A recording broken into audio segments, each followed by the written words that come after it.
Ici, la presqu'île à fière allure. Le vent du large caresse avec vigueur la pierre de son domaine, tournée vers l'Atlantique, posée à flanc de rocher comme une forteresse sacrée bénie des dieux où la lumière de la vie ne s'éteint jamais. Le domaine de Rochevilaine, c'est son nom, semble né dans des temps très anciens, et si ces totems de granit sculptés pouvaient parler, que nous dirait-il ?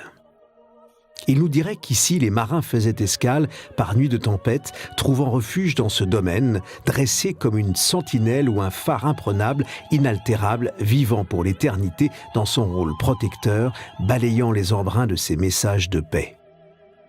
Il nous dirait aussi que des chapitres de l'histoire maritime se sont écrits sous les fenêtres des remparts de son domaine lorsque le cardinal de Richelieu ordonna la création d'une armée de garde-côtes chargée de la défense du littoral.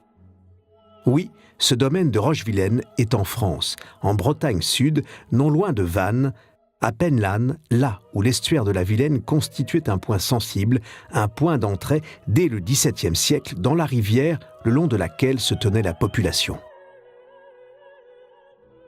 Le domaine de Rochevilaine a connu aussi, dans cette époque marquée par les conquêtes des flottes diverses, l'expédition particulière qui décida de l'invasion de l'Angleterre.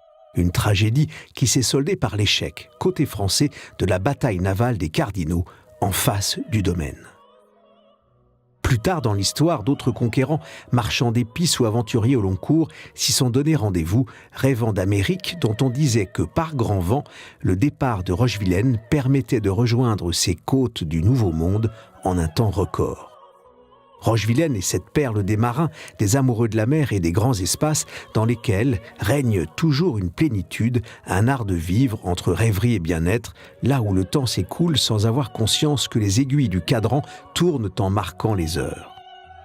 Rochevilaine est devenue au fil des années l'Éden discret, secret des navigateurs, des poètes, des amateurs de grandes épopées, d'épicuriens à la recherche d'harmonie entre la mer et la terre.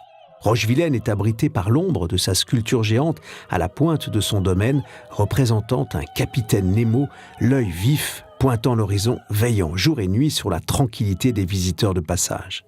Aucun n'oubliera l'hommage rendu ici à Anita Conti, la première aventurière de l'histoire de la mer. Personne n'oubliera la route des Phéniciens qui traversa le domaine à l'heure où ils cherchaient des trésors dans les métaux précieux. Personne n'oubliera les recettes savoureuses du chef étoilé Maxime Nouaille.